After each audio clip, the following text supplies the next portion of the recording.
7살 딸이 예쁜이 할머니라고 부르며 따랐던 사람, 그리고 저는 이모라고 불렀던 그녀는 60대로는 전혀 보이지 않는 젊은 할머니였습니다. 그런데 어느 날 남편의 휴대전화에서 수많은 녹음 파일을 발견했습니다. 그리고 녹음 파일을 재생해보니 익숙한 목소리가 들려오더군요. 그 목소리는 이모 할머니의 것이었습니다. 그런데 그 소리가 요상했습니다. 왜 남편의 전화기에 그녀의 목소리가 녹음되어 있었던 걸까요? 그 할머니를 이모라고 부르던 사람은 올해 43살의 전 씨입니다. 남편과는 6년을 연애하고 오래된 사랑이 결실을 맺어 시작된 결혼 생활이었고, 그 결실로 품에 안긴 7살짜리 딸은 그녀의 전부였습니다. 남편과는 총 12년을 함께 살아왔지만 진짜 함께였던 시간은 그리 많지 않았습니다. 아이를 낳고 난 후에 남편은 지방의 기업에 이직을 했고 그곳에서 숙소를 제공받으며 생활했기 때문에 부부는 오랜 시간 장거리 결혼 생활을 이어가야 했습니다. 처음엔 서로를 그리워하는 감정으로 짧게 만나는 주말이 오히려 애틋함을 더해 주었습니다. 그러나 시간이 지날수록 그 간격은 부부의 마음에도 작은 틈을 만들어내기 시작했습니다. 그럼에도 전 씨는 믿었습니다. 우린 부부니까 시간이 지나면 함께하게 될 날도 오겠지. 그 기다림은 결국 현실이 되었습니다. 작년 남편이 본사 발령을 받으면서 드디어 가족이 한 집에서 살 수 있게 된 겁니다. 드디어 남편이 돌아온 날 전 씨는 아이보다 더 먼저 문 앞에 나가 남편을 반겼습니다. 당신 이제 집에 오니까 너무 좋아. 작은 말이었지만 그 안엔 얼마나 많은 외로움과 기다림이 담겨 있었는지 모릅니다. 그녀는 새로운 출발을 꿈꿨습니다. 더는 주말 부부도 홀로 육아도 아닌 함께하는 따뜻한 가정을 드디어 이루게 되었습니다. 하지만 그 시작은 그녀가 전혀 예상하지 못한 지옥의 문이었습니다. 남편이 집으로 들어오고 얼마 지나지 않아 자주 연락하는 한 여인이 있었습니다. 처음엔 단순한 지인이라 여겼습니다.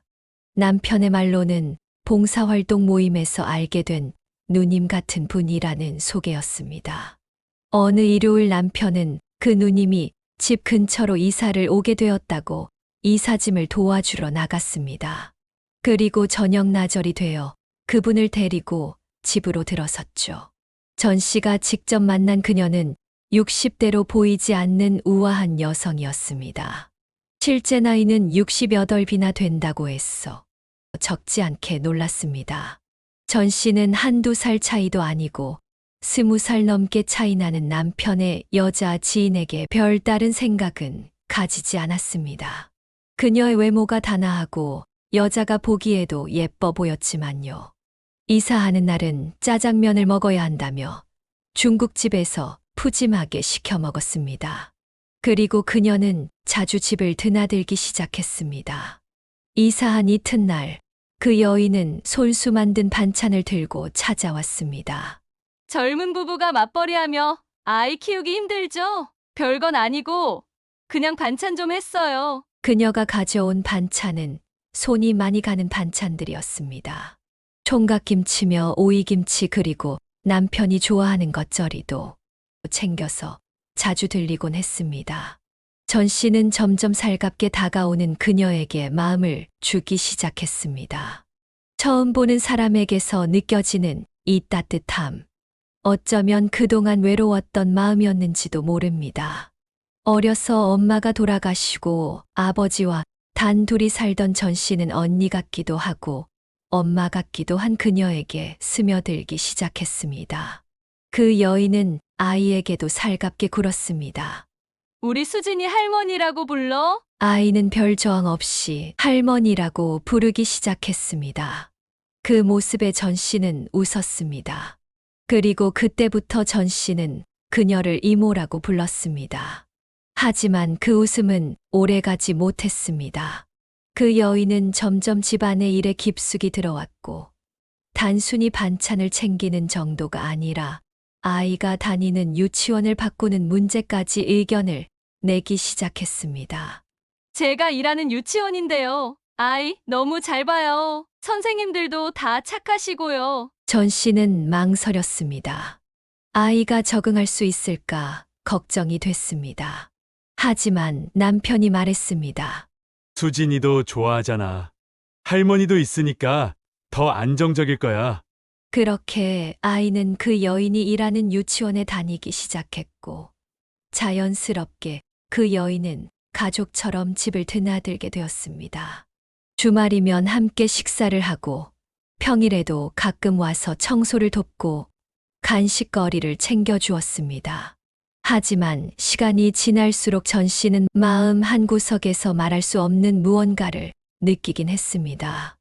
그렇지만 그 느낌을 지우려고 애썼죠. 내가 너무 예민한 걸 거야. 저분은 그냥 정 많은 분이야. 라고 말입니다. 조용한 어느 오후였습니다. 햇살이 길게 들이운 거실에는 먼지가 한 줄기 춤을 추며 떠다니고 텔레비전은 꺼진 채 온 집안이 평화로움에 잠겨 있었습니다. 7살 난 딸은 방문을 닫고 혼자 그림을 그리고 있었고 전 씨는 집안일을 마무리하며 빨래를 정리하고 있었습니다.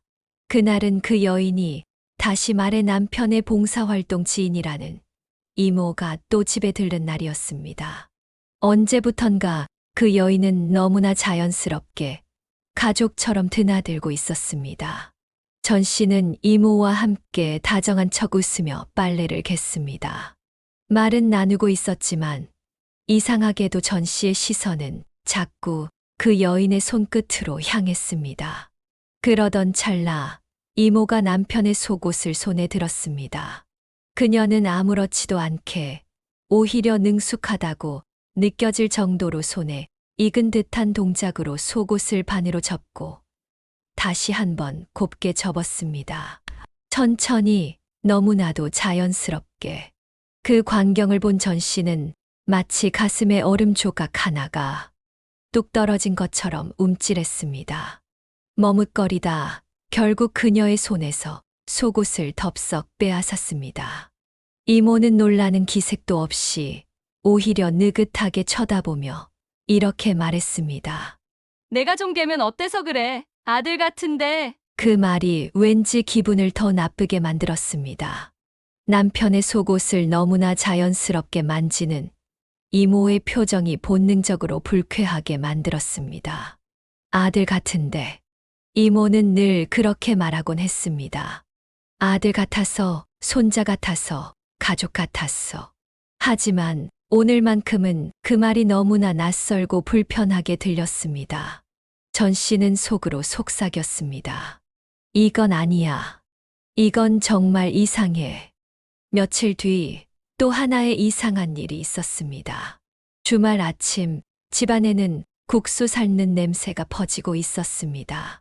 오랜만에 이모가 왔고 아들과 함께 먹을 국수를 만들어 보자며 부엌에서 한참을 준비하고 있던 참이었습니다.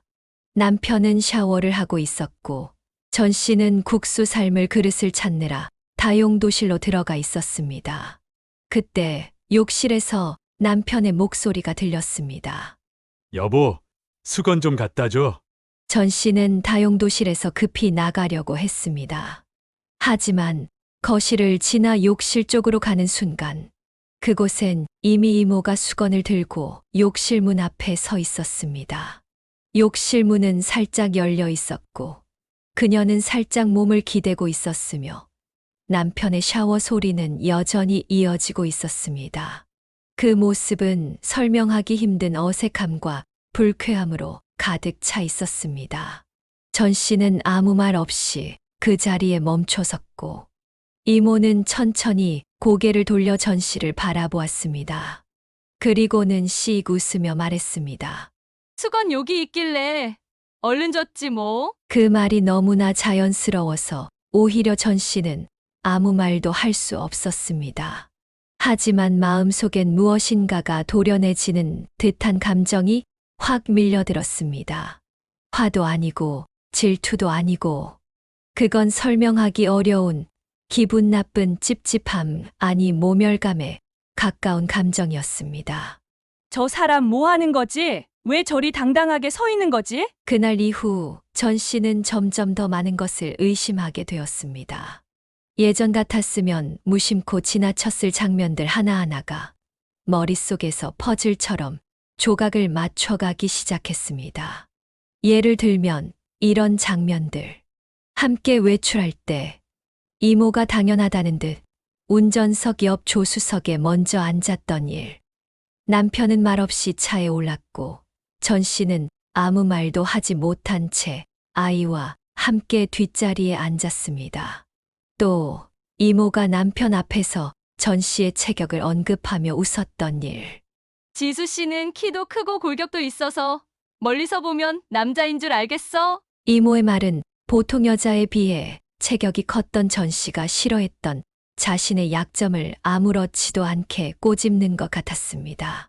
그 당시엔 웃으며 넘겼지만 지금 생각해보면 그 말은 남편을 의식한 채 던진 말 같았습니다. 그리고 전 씨가 이모에게 자신의 잠옷을 잠시 빌려줬을 때 그녀는 옷을 입고 나와 거울을 보며 말했습니다.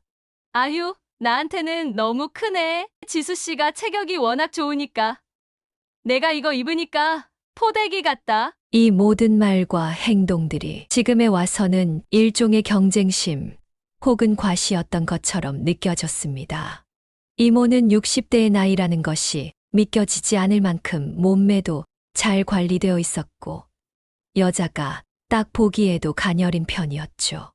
그리고 그 모든 시선의 끝은 남편을 향하고 있었음을 이제야 깨달았습니다. 전 씨는 두 눈을 질끈 감았습니다. 설마 그런 관계는 아니겠지. 하지만 그 설마는 곧 역시나로 바뀌게 됩니다. 그리고 그 순간부터 전 씨의 마음은 점점 더 무너져 내리기 시작했습니다. 며칠 후의 일이었습니다. 그날은 유난히 조용한 오후였습니다. 남편은 출장으로 지방에 내려간 상황이었고 전 씨는 거실 소파에 앉아 평소처럼 아이의 숙제를 봐주고 있었습니다. 그때였습니다. 남편이 깜빡하고 가져가지 못한 남편의 휴대폰이 테이블 위에서 진동하며 알림을 띄웠습니다. 배송 완료. 마사지 오일 1병, 와인 1병. 처음엔 별 생각 없이 넘기려 했습니다. 요즘 인터넷 쇼핑을 자주 하던 남편이니 뭐 하나 더 산 거겠거니 싶었습니다. 그런데 잠시 후 전 씨는 문득 고개를 들었습니다. 근데 오일이나 와인을 샀다고? 그런 물건은 평소 남편이 관심 갖던 품목이 아니었습니다. 고개를 갸우뚱하며 택배 상자를 찾기 시작했지만 배송 완료라고 떴으니 물건은 집 앞에 와 있어야 하는데 현관문을 열어보니 어디에도 그런 물건은 보이지 않았습니다.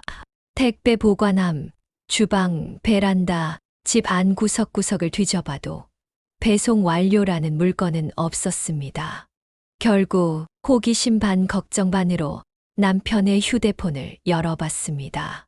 비밀번호는 몰랐지만 딸 생일을 입력하자 잠금이 해제되었습니다. 쇼핑몰 앱을 열어 최근 주문 내역을 확인했습니다.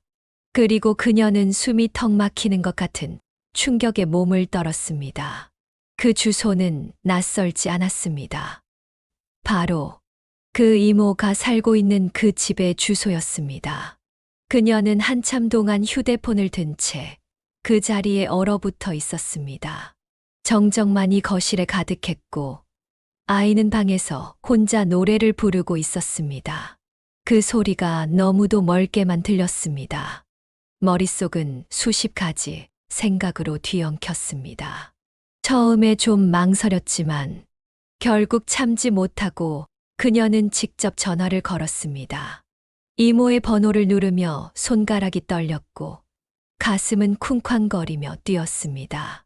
몇 번의 신호음 끝에 익숙한 목소리가 전화를 받았습니다. 지수 씨 무슨 일이에요? 전 씨는 목소리를 가다듬으며 물었습니다. 혹시 마사지 오일이랑 와인 받으셨어요? 상대방은 마치 오래 기다렸다는 듯 망설임 없이 대답했습니다. 아, 그거요? 내가 다른 사람 선물 좀 하려고 했는데 주문 방법을 잘 몰라서 남편분한테 부탁했어요. 어머머, 지수 씨 오해했어요? 아이고, 내가 괜히 번거롭게 했네요. 그 말은 너무나도 익숙하고 너무나도 매끄럽고 너무나도 능숙했습니다. 그녀의 말투엔 흠잡을 데 없는 태연함이 묻어나 있었고 전 씨는 순간 내가 너무 민감하게 반응했나라는 생각이 들었습니다. 아, 네. 그냥 궁금해서요. 그럼 다행이네요. 그녀는 그렇게 말하고 전화를 끊었습니다. 그리고 모든 퍼즐의 마지막 조각은 뜻밖의 순간에 맞춰졌습니다. 남편의 휴대전화에서 수십 개의 녹음 파일을 우연히 발견하면서 찾아옵니다. 그녀와의 전화를 끊고 무심코 열어본 음성 녹음 폴더에는 이상할 만큼 많은 파일들이 저장돼 있었습니다. 날짜와 시간만 써 있는 무의미한 파일명들. 그 중 하나를 눌러 재생 버튼을 누른 순간 스피커에서 흘러나온 목소리에 전 씨는 마치 누군가 뒤에서 얼음물 한 양동이를 들이부은 듯 온몸이 얼어붙었습니다. 자기야, 너무 보고 싶다. 우리 언제 만날 수 있어? 낯익은 하지만 너무 낯선 말투. 그녀는 숨을 멈추고 그대로 귀를 기울였습니다. 명절에 나 혼자야. 카톡도 안 되고 전화도 안 되니까 너무 슬퍼. 자기야, 나 진짜 외로워. 우리 집으로 와줄 수 있어? 수화기 넘어 분명한 노년 여성의 목소리. 나지막하면서도 감정이 실린 그 음성은 절대로 실수로 보낼 수 있는 말이 아니었습니다. 그건 연인 사이가 아니고선 나눌 수 없는 대화였습니다. 그 순간 전 씨는 깨달았습니다.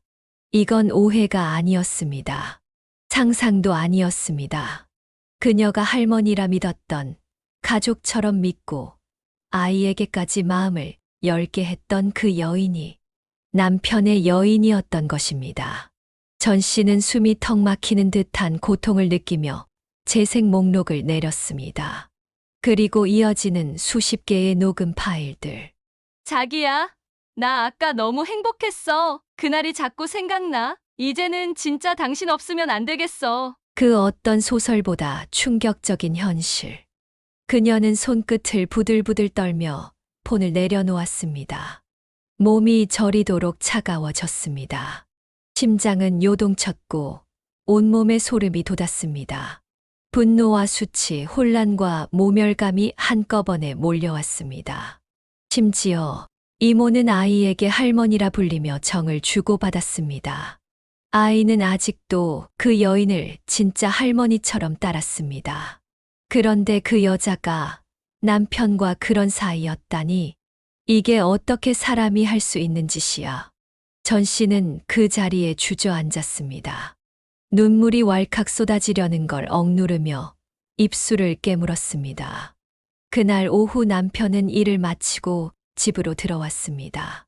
평소처럼요. 전 씨는 그대로 남편의 얼굴을 바라보았습니다. 샤워를 마치고 방으로 들어온 남편은 평소와 다름없는 무표정한 얼굴로 옷을 갈아입고 있었습니다. 하지만 그의 휴대전화에 저장된 수십 개의 음성 파일. 그 속에 담긴 사랑해, 보고 싶다, 우리 집으로 와줘라는 말들이 머릿속에서 떠나지 않았습니다. 전 씨는 더는 참을 수 없었습니다. 휴대전화를 그대로 남편 앞에 내던지듯 내려놓고 차가운 목소리로 말했습니다. 이게 뭐야? 남편은 처음엔 모른 척 고개를 숙였고 전화기를 내려다보며 한동안 아무 말 없이 조용히 숨만 쉬었습니다. 전 씨는 떨리는 가슴을 누른 채 남편을 기다렸습니다. 그러다 결국 고개를 들어 그녀를 마주보며 마치 준비된 듯한 목소리로 말했습니다. 미안해. 그 말 한마디에 전 씨는 무너졌습니다. 가슴이 미어지는 듯한 분노와 함께 입술이 떨리며 말을 잇지 못했습니다. 남편은 고개를 숙인 채 낮게 중얼거리듯 덧붙였습니다. 너랑 떨어져 살던 그때 너무 외로웠어. 사람이니까 감정이 흔들렸어. 그건 정말 실수야. 실수. 그가 입으로 내뱉은 말은 실수라는 말입니다. 그 수십 개의 녹음 파일에 담긴 애정 어린 말들. 상대 여인의 집으로 보내진 와인과 오일. 상간녀를 집 근처로 이사 오게 한 것. 집을 드나들며 둘이 나누었을 눈빛들. 놀이동산에 아이와 같이 가서 함께 찍은 사진까지 결국 모든 게 그저 실수였다고 하는 거였습니다. 생각에 생각이 꼬리를 물고 지난 날을 뒤돌아보니 두 사람이 이 집에서 나누었을 비밀스런 행동들이 생각났습니다. 어느 일요일 다 같이 밥을 먹고 전 씨는 설거지를 하고 있다가 잠시 거실로 나오는데 소파에 앉아있던 두 사람이 멈칫하는 것이 느껴졌습니다.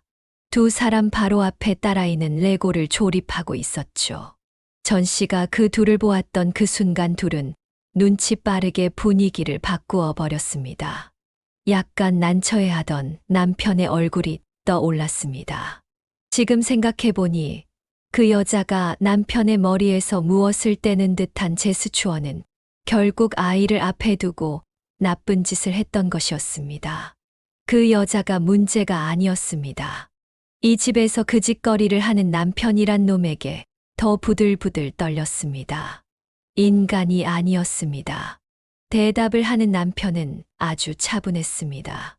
언젠가 이런 날이 올 것이란 생각을 했던 것일까요? 그 사람 처음 본 건 작년 5월이었고, 그날 봉사활동 끝나고 잠깐 커피 마셨는데, 그때가 처음이었어.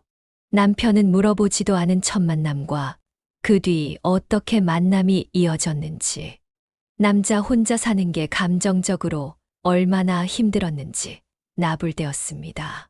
남편은 마치 회계 보고를 하듯 날짜와 장소도 나열했습니다.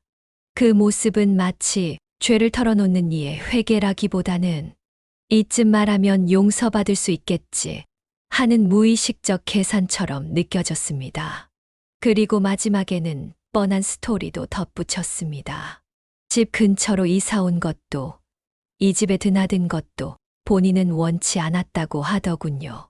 그 누나의 독단적인 행동이었다고요. 자기는 반대했고 또 너무 싫었다고요. 그런데 그 다음 말이 참 인상적이었습니다. 이제는 친구처럼 지낸다고 했습니다. 시간이 지나다 보니 진짜 누나처럼 지내게 되고 그 누나에게도 그만하자고 말했다고 했습니다. 그 누나도 그러자고 하면서도 이제는 꽤 정이 들어서 이렇게 가족처럼 살아도 될 것 같았다고 했습니다. 수진이의 할머니처럼요. 전 씨는 그 모든 걸 말없이 들었습니다. 말을 할 수 없었습니다. 가장 믿었던 사람, 함께 가정을 이루고 아이를 키웠던 그 사람. 그 사람의 입에서 나온 말은 그녀가 가장 두려워했던 상상 속 현실이었습니다. 남편은 어떻게 바람을 피워도 이렇게 피웠을까요? 내 딸의 할머니로 앞으로 같이 살아도 되지 않을까 하는 그의 말은 더 이상 인간의 입에서 나오는 말이 아니었습니다. 그리고 더 분노스러운 건 그 여인이었습니다. 그녀가 이모라 부르며 친정엄마처럼 마음을 열었던 그 사람. 아이의 밥을 챙기고 등하원을 함께 했고 집안을 드나들며 엄마 행세, 가족 행세를 했던 그 사람. 전 씨는 참지 못하고 그 여인에게 직접 전화를 걸었습니다. 손이 덜덜 떨렸고 벨소리가 이어지는 동안 심장은 미친 듯이 뛰었습니다. 하지만 그녀는 이 모든 진실을 직접 듣고 싶었습니다. 왜 그런 짓을 했는지, 어떻게 그럴 수 있었는지. 신호음 3번, 그리고 그녀의 목소리가 들렸습니다. 여보세요? 익숙한 음성이었습니다. 한때는 그 목소리를 듣고 안도했고 따뜻함을 느끼기도 했습니다. 하지만 지금은 분노로 가득 찬 전 씨의 목소리가 먼저 터져 나왔습니다. 다 알아요. 당신이 어떤 짓을 했는지 다 들었어요. 전화기 너머의 여인은 단 한순간도 흔들림이 없었습니다. 아무 당황한 기색도 변명도 없었습니다. 그녀는 마치 이런 일이 일어날 것을 이미 예감하고 있었던 사람처럼 너무나 차분하게 대답했습니다. 그래, 다 들었구나. 맞아. 그 한마디, 단 한 줄. 그 여인은 사과하지 않았습니다. 뉘우침도 없었고, 눈치도 보지 않았고, 변명조차 없었습니다. 전 씨는 전화는 걸었지만, 그녀의 차분하고 당당한 목소리에 되려 주눅이 들었습니다. 그녀는 전 씨가 다 알게 됐으니, 더 이상 볼 일이 없고, 또 이제는 정리하려고 하던 참이라고 했습니다. 남편이 하도 아들같이 잘 챙겨주길래 자기도 정을 주었다면서. 인생 살면서 별의별 일 다 있는 거라 생각하라고. 기분 좋을 일은 아니지만 이 또한 지나간다고. 그리고 마지막에 한마디 덧붙였습니다. 남편하고 헤어질 거면 그러라고 하더군요. 자기는 오는 사람 막지 않고 가는 사람 잡지 않는다고 했습니다. 그렇게 할 말을 다 하고 그녀는 먼저 전화를 뚝 끊었습니다. 그 짧은 전자음이 그녀의 가슴에 박히는 듯 했습니다. 모든 감정이 뒤엉킨 채 그 자리에 주저앉았습니다. 그녀가 믿었던 어른의 얼굴은 이제 거짓과 배신의 상징이 되었고, 가족이라 여겼던 관계는 이해할 수 없는 모멸감으로 바뀌어 있었습니다. 그녀는 스스로에게 물었습니다. 어떻게 사람이 이렇게까지 할 수 있을까? 전 씨는 무너졌습니다. 단단하게 쌓아왔던 모든 신뢰, 모든 애정, 모든 일상이 그 짧은 통화와 함께 모래성처럼 무너져 내렸습니다. 그날 이후 전 씨는 더는 참을 수 없었습니다. 무엇이 옳고 그른지를 따지기 이전에 이건 사람의 도리를 넘어선 일이었습니다. 하루하루를 거짓으로 덮어온 그 여인의 이중적인 행실, 그리고 가족의 신뢰를 교묘하게 파고들었던 행위에 분노한 전 씨는 직접 나서기로 결심했습니다. 그녀는 남편의 불륜 사실을 증명할 수 있는 녹음 파일과 문자, 배송 내역을 정리하여 아이가 다니던 유치원의 원장에게 연락했습니다. 그리고 봉사단체, 도우미 협회, 지역기관장에게 하나하나 연락을 취했습니다. 전 씨의 손은 떨렸지만 목소리는 단호했습니다. 그분은 더 이상 아이들을 돌보면 안 됩니다. 정서적으로 안정돼야 할 아이 곁에서 그런 관계를 유지하면서 이중생활을 해온 사람이에요. 며칠 뒤 유치원 측에서는 그녀에게 연락을 해왔습니다. 그리고 짧은 통화 끝에 전 씨는 통보받았습니다. 오늘부로 도우미 계약 해지되었다고 하더군요. 그날 저녁 전 씨는 아이와 함께 조용히 밥을 먹으며 처음으로 마음속의 무게가 조금은 가벼워졌다는 생각을 했습니다. 그러나 그 평온은 며칠도 채 가지 않았습니다. 며칠 후 전 씨 앞으로 한 통의 등기 우편이 도착했습니다. 봉투를 뜯는 손끝이 서늘하게 떨렸고 안에는 명예훼손죄 고소장이 들어 있었습니다. 고개를 들어 벽을 바라보는 전 씨의 눈동자가 흔들렸습니다. 이모 할머니가 전 씨를 상대로 명예훼손으로 고소를 한 것입니다. 그 안에 적힌 내용은 더욱 가관이었습니다. 유치원에서 해고된 것은 전 씨의 허위 사실 유포 때문이며 이에 따른 경제적 손해가 크다. 사회적 평판이 무너졌고 정신적 피해도 컸다. 전 씨는 변호사 비용과 위자료를 지급하라. 그 여인은 이제 피해자 코스프레를 하고 있었습니다. 그리고 그것은 시작에 불과했습니다. 며칠 후 전 씨는 한 지역 행사장에 아이 손을 잡고 참석했습니다. 거기서 마주한 것은 이모 할머니와 그녀의 지인들이었습니다. 그리고 그녀는 당당히 아주 태연한 얼굴로 전 씨를 향해 말했습니다. 그 사람이 나한테 먼저 다가왔고 나는 아무것도 모른 채 그냥 따뜻하게 대해줬을 뿐이야. 그녀의 말에 현장에 있던 몇몇 이들은 전 씨를 곁눈질하며 속삭였습니다. 진짜야? 그럼 그 여자 왜 저렇게까지 하는 거지? 증거는 있나? 그냥 질투심 아냐? 그 소리는 마치 칼처럼 전 씨의 귀를 찔렀습니다. 모두가 그녀를 보았습니다. 그리고 아무도 그녀의 편이 아니었습니다.